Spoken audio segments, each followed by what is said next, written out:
It's FAQ NYC Off Cycle. We're the New Yorkers podcast from the newsroom by and for New Yorkers. The city steps back to take different and deeper looks into some of the things that are always happening here in the only place in the world.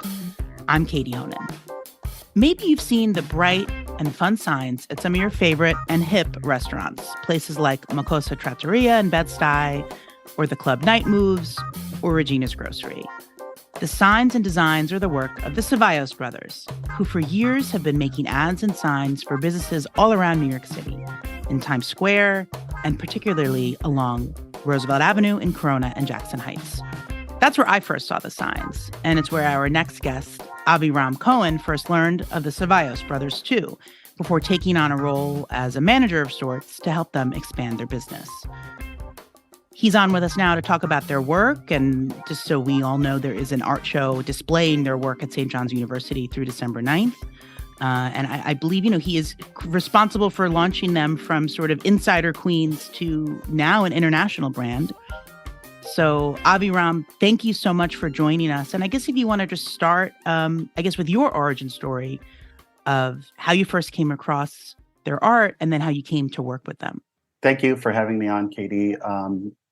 I want to say that you actually kind of play a role in inspiring me to get involved on that level, because some of your earlier reporting in Queens was so important to finding out about what was happening on a very local level. So that actually did play a role for me. So it's great to be on with you. Well, thank you. I didn't realize that. Wow, thank you. I'm humbled by that. Thank you. I grew up in New Jersey, and my parents moved to America from Israel. I'm the first generation American. And one of the things growing up was like, my dad's English language proficiency was sort of limited, but because we're of Sephardic Jewish origin, he grew up speaking Ladino, and that ability for him to speak Spanish allowed him to sort of integrate and find like jobs throughout New York more easily than in the English language, speaking communities. So growing up, I would always come into New York, go to work with him. We would be around a lot of places like that. So when I talked to him about this project later, he knew all about Roosevelt Avenue because he had worked up and down areas like that and different places like Harlem, Bed-Stuy, But I also have that sort of nostalgic or whatever connection to a New York of the 80s, 90s that I think a lot of people relate back this work back to. But my wife and I moved to Jackson Heights at the end of 2014. And at the time, there was a lot of this like no IDC campaign happening, and Jackson Heights just has this like very active community.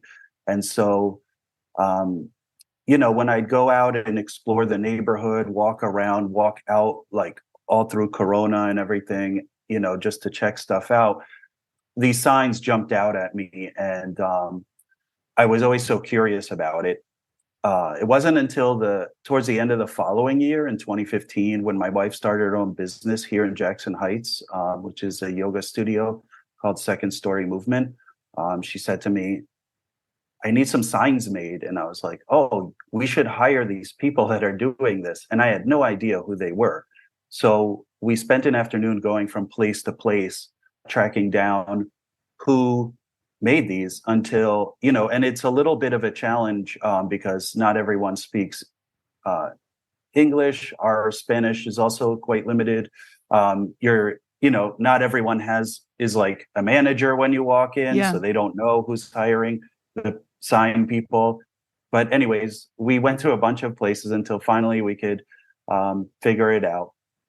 And I was told, don't call them early because they sleep very late. They work very late. And I said, okay. So I called them one evening around 7:00 and nobody answered. I left a message. And that night we happened to be going to a little performance at my wife's studio down the street. And I was there in the middle of it, and suddenly around 9:30 p.m., my phone starts ringing, and it's like I ignore it because it's in the middle of a performance. Then they ring again and again, and so I just stepped down to the hall, took the call, and it was this guy with a raspy voice. And he's like, "Hey, we could come to see the poster now, you know?" And then I was sort of like, "Oh, maybe tomorrow is good. Tomorrow?" And they're like, "No, we can come now. Now is good." And they were very like insistent on coming now. And it was almost 10 o'clock at that point. But then I was just sort of like, "Sure, fine, come now." And a few minutes later, these two brothers in their suits ascended the staircase up to the studio. And we were just incredibly charmed by them, as you know, everyone else was. And they were just fun. And, you know, we were laughing and chatting. And I was super intrigued by them. We had them make a few signs. And then a week or so later, they came back with the signs. We met again. And I think that like we met a few times, but I was just totally like, who are they? You know what I mean? Yeah. And basically I discovered they had this routine where they were like coming. They actually lived in Manhattan, and they would come in late at night, but they'd work around Roosevelt Avenue, anywhere, you know, they had these long-standing relationships with bar owners, restaurant owners, anyone who would really let them kind of work. And one of the things is like there was this place to eat on Roosevelt Avenue, and that was part of their routine. So I'd drop in on them, and I just kind of like hang out with them. And initially, you know, I just thought after meeting them, wow, they're so like, you know, they're quite elderly. And in that regard, this is only happening in such a small area. It could all disappear without really that many people knowing, except for the people who live immediately around it that probably notice it also. So initially, the account was just started as a way to preserve the artwork. It wasn't really meant to be like this thing, you know. I just wanted it to be like a public archive. Whoever wanted to interact with it could. But then when the pandemic struck, it closed a lot of those shops, as we all know, and you know as well, living around Queens.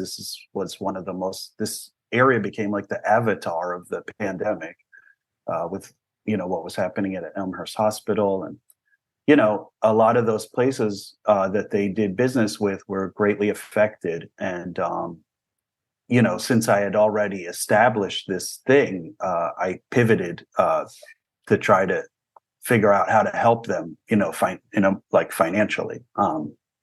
And that sort of, it grew very organically from there.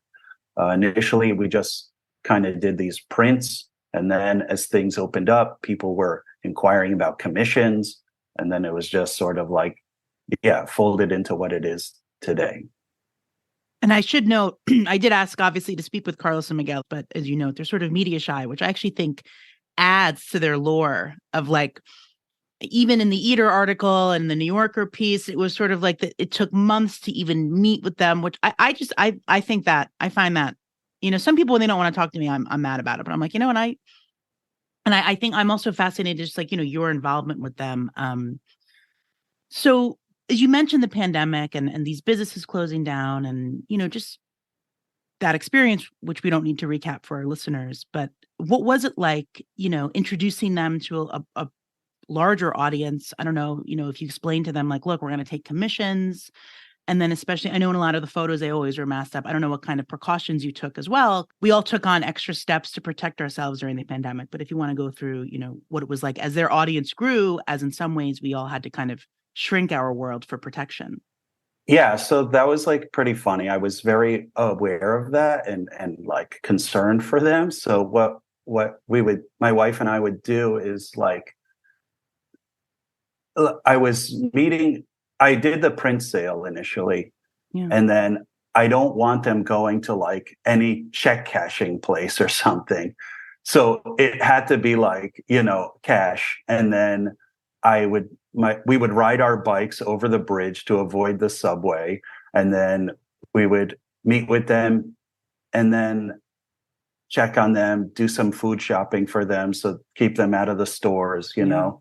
And then But then one day I was sort of like, there was just like enough people started asking about like, oh, can we have a poster made? And I was like thinking that maybe this is an opportunity for them to retire or something. But like, that's not how, you know, people who move to America, they don't come here to retire, you know, because they Yeah. come here to work, and that's a huge part of it. And they were like, no, we want to work. They were like, please, you know. And so I was like, okay. So then I just started, you know, taking in jobs and riding my bike over, and you know, it just sort of continued from there. That was sort of our process, and we've met once a week, every week since like 2020, basically, for, you know, with the exception of a few weeks here and there. But that's kind of our routine. We meet up,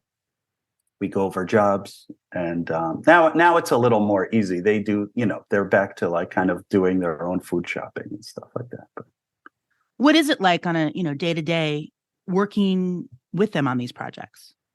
um, it's been incredible to sort of see, like, there's a lot of obviously stuff, as you, just like any relationship, you get to know somebody, but relating back to their artwork is just like, as these jobs grew, like seeing what they're capable of. It was like literally nothing they cannot do. It was like, if you use their sort of visual like vernacular and their like vocabulary, and like, okay, this is what we're going to do, you can literally, I found that I can literally accommodate any commission, from like some like punk show or like a record label to like, you know, something that's more like a highly specialized cocktail bar or something, you know what I mean? So it was really like, oh, just, they can almost do it all. And what I realized is, when I would tell them early on like how great I thought their artwork was, they kind of didn't want to hear it. They like a little bit diminished what they do,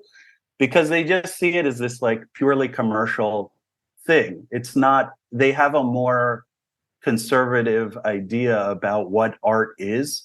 And so what I realized, part of that is that they were in this cycle of doing the same holidays, the same events, year after year, and it didn't change much. They're gonna do, you know, Mexican, Colombia, Ecuadorian Independence Day. They're gonna do Christmas, Halloween, Valentine's Day. It's like, it's just every year is on the same cycle, and they're not. But then what's happened is they love doing this job now, because every week is different. There's a huge, just, they don't know what's coming up, and they just, I think that they're just really into the creativity and what it allows them to do. So it's been really fun to see their attitude towards it change, and just see them get more excited about the jobs, and you know.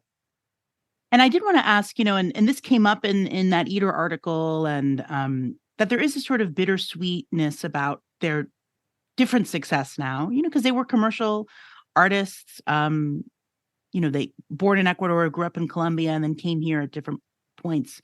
Their older brother Victor came here in the 60s, just for a little background. Now their former clientele, mostly immigrant and working class businesses.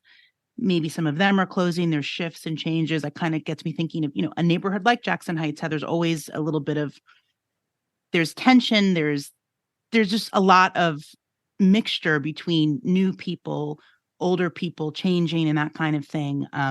So I am curious how much of their business, how many of their older clients are they still working with? And, if they even kind of reflect on just those changes in their different customers. Yeah, I think that one of the weird things that always a little bit is weird, funny to me about Jackson Heights is how people just love to tout like the cultural diversity. But like you said, there is a tension in that. Yeah. It's also not just culturally diverse. It's very economically diverse.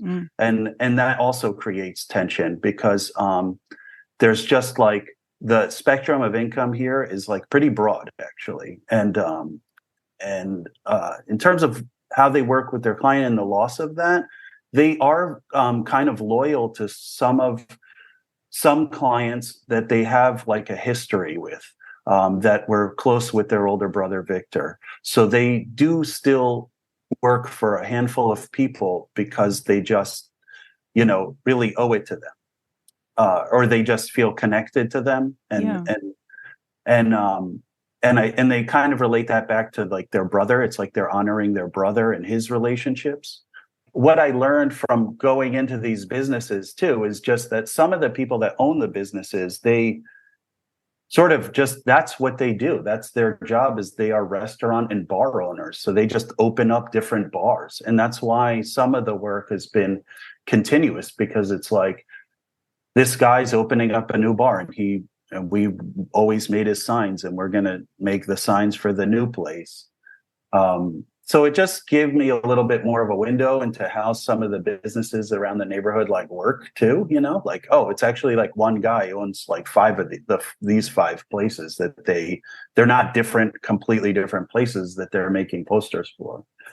The one point I wanted to bring up, and it is interesting when you do mention Jackson Heights, which I covered for 4.5 years and I knew really well. I would get really mad, and no one meant anything negative by it, but when they'd say, "Oh, you cover Jackson Heights, the food, oh my God, the food is so good." Yeah. And I always wanted to be like, well, yeah, it's actually a complex neighborhood with other issues and concerns, and it's not just a place for you to jump in and eat inexpensive food and then go back home. I kind of always, it's why I have a very, very niche issue with when people use the word trek, usually about Queens. I'll make it's worth the trek out to so these are very small. No one ever meant anything, because the food is excellent, and the best food is in Queens, particularly around Jackson Heights, Corona, and Elmhurst. But yeah, it always would bother me of, we're not just a playground for you to come and eat inexpensive food that you can't find elsewhere and then go home and not think about the other, the economic challenges, the housing challenges, the lack of park space, the overcrowded schools, the transportation issues, all those kind of things that I also covered. And then, the political, I think for a while there, especially during the IDC, not that I want to think back to being in the Jackson Heights Jewish Center for all the drama, but it's a big political epicenter too. But the politicians, it has like some of the highest like voting turnouts. Yeah. So politicians always, even presidential elections, they make stops here, because the voter turnout is consistent and it's high. But that's like one of the things, that I learned over the process of this, because but when I started the Instagram account, it's more just like, I never actually had a social media account before. I've never had a personal social media account. I just thought the platform really lent itself to this like image sharing thing. Yeah. And, I was like, okay, I want to do this because I think I want to share this work with people. But I had this friend that I kind of, worked with, and I think he would have gotten it. I'm like, what do you think of these? They're cool, right? Like showing him some of the photos and stuff that I took. And he actually convinced me, like, you have to go back to those places and collect those before they throw them away. And so that process, that was, I would say, kind of awkward for me, because I'm of limited Spanish language capability. And so I would go all around Corona and the day after and see what I could find, go into these bars that are pretty, they're not like family restaurants always. Some of them, those are the first signs I saw, like the dance, the pay for a dance type advertisements. Right. Things like that. But you know what? I found that like the people there were like totally nice. And after a while, it was like not this impression you have like, I mean, for years, like a lot of the politicians like attacked Roosevelt Avenue. They're like, oh, there's like, we got to clean it up, and all this stuff. And that makes a really great, like political talking point. But then I started to understand just by going in, like, I mean, not to get off topic, but like your coverage through the No IDC thing, it was just like, there was this thing of just like people really cared about this neighborhood. They want to get involved. But that actually does play into it because, with a lot of like activism and stuff, is just there is this question of how you really impact someone's life the way on their terms. If you want to, people want to help people, but there's always these class and educational sort of discrepancies. And if you really want to help someone, you have to take cues from them. It's not really about what you think is good for them. So like some of these bars are managed by like older women that manage all these younger women. And it actually is almost like can be seen as like a feminist, sort of like a strong feminist expression. It's not like this exploitive thing necessarily. I'm not saying that doesn't happen, but there was more nuance and it's more dynamic than what one may express. And I was learning all about that through going back and collecting their work. And so I built up my own archive without also a plan for it. But that's basically the bulk of what the show that's up at Yay Art Gallery now is. It's posters that I collected with ephemera from the brothers, different like photos of theirs and flyers from art shows and stuff that they've been involved with going back through the 80s and 90s. And how many pieces, did you end up acquiring? And then I guess if you want to speak briefly just about how that art show at the Yay Gallery did come to be. I guess I'm not sure. I never did like a piece count, which is funny because I probably should. I don't know. I work in like the arts, and so I'm like very aware of a lot of archival practices and stuff. But it's hard, when you just have your own stuff and it's like backed up in your home. But the show came about just through an inquiry, and I met with the curator, Max Warsh, a few times. I invited him over immediately just to be like, I have this archive of their posters. If you want to come look at it, that's probably what the show could be.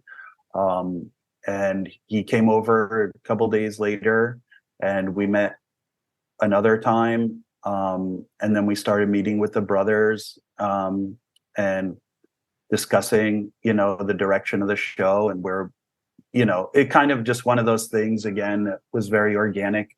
It's sort of like what will be shown. You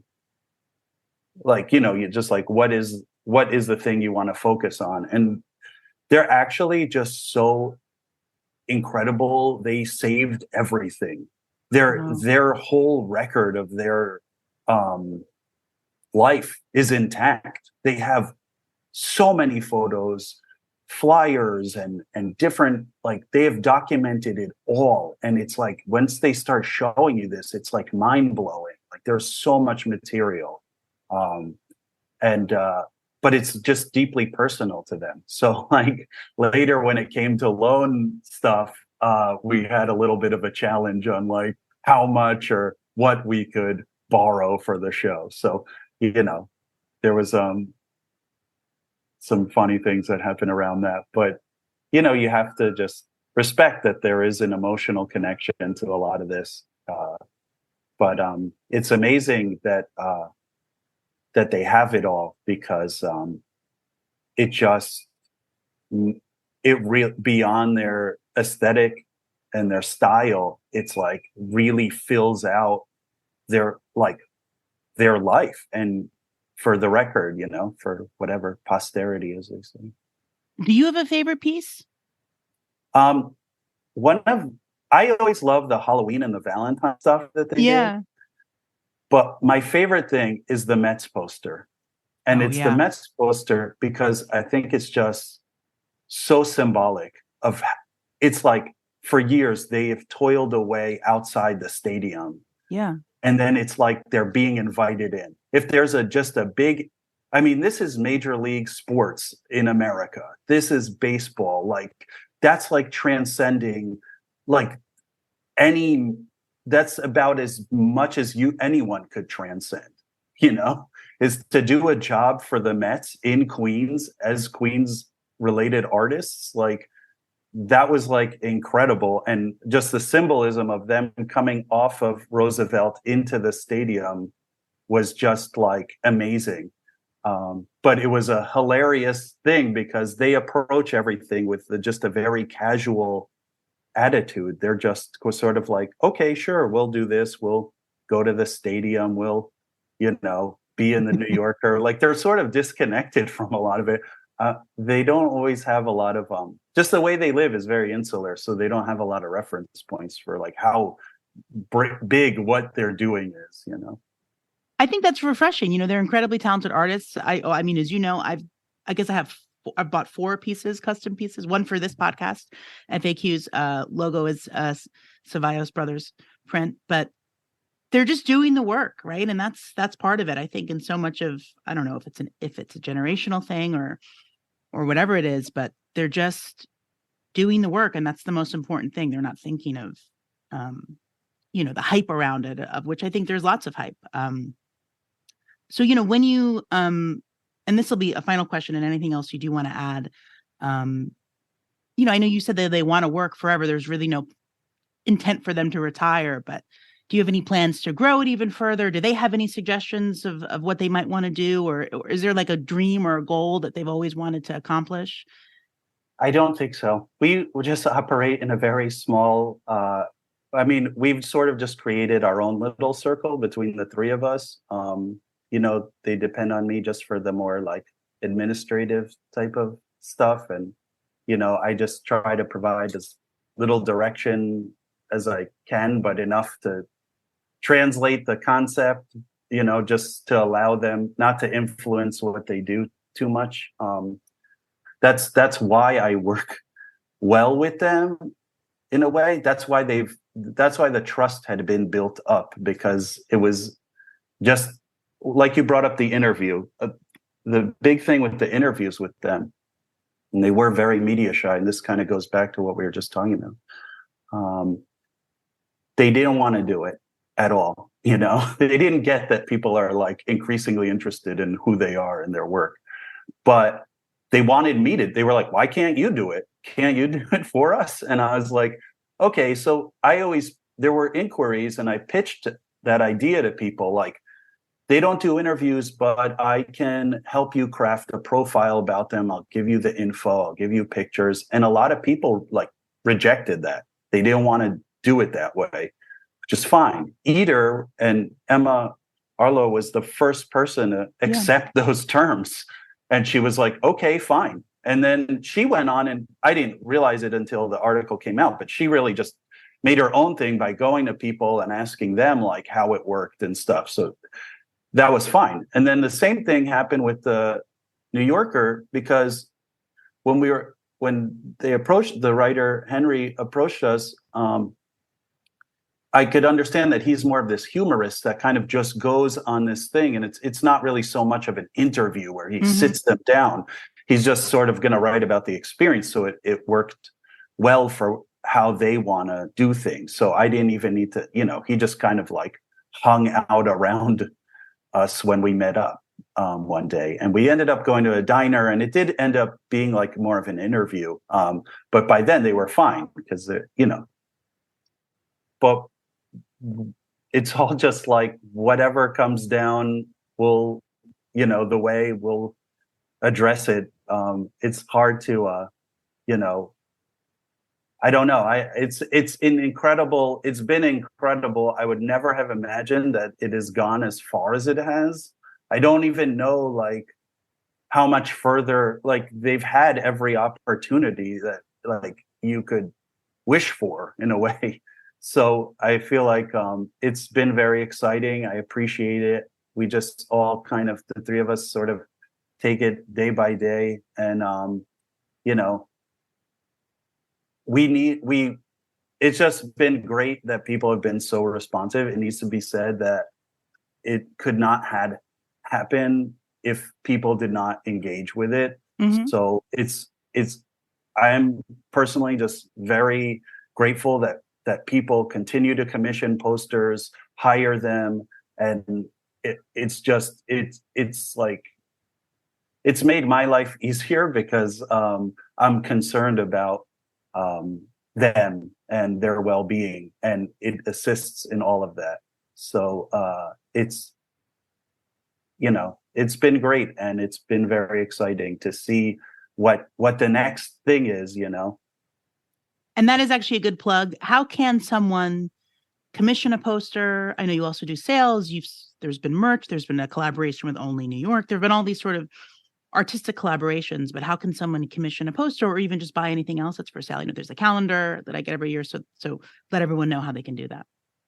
It's easiest just to send a message through Instagram, not in email, because email it just gets to be too many varied streams of communication for one person. And, you know, we can't do it all. I try to help people, but it's best if you just have your idea together and, like, you know, pitch it. And if it's something we can do at the time, it just depends on what's going on and what they're up to. And, you know, they can only make about 4 posters a week. So, you know, there gets to be a small backlog, but we try to clear it out and continue to move forward.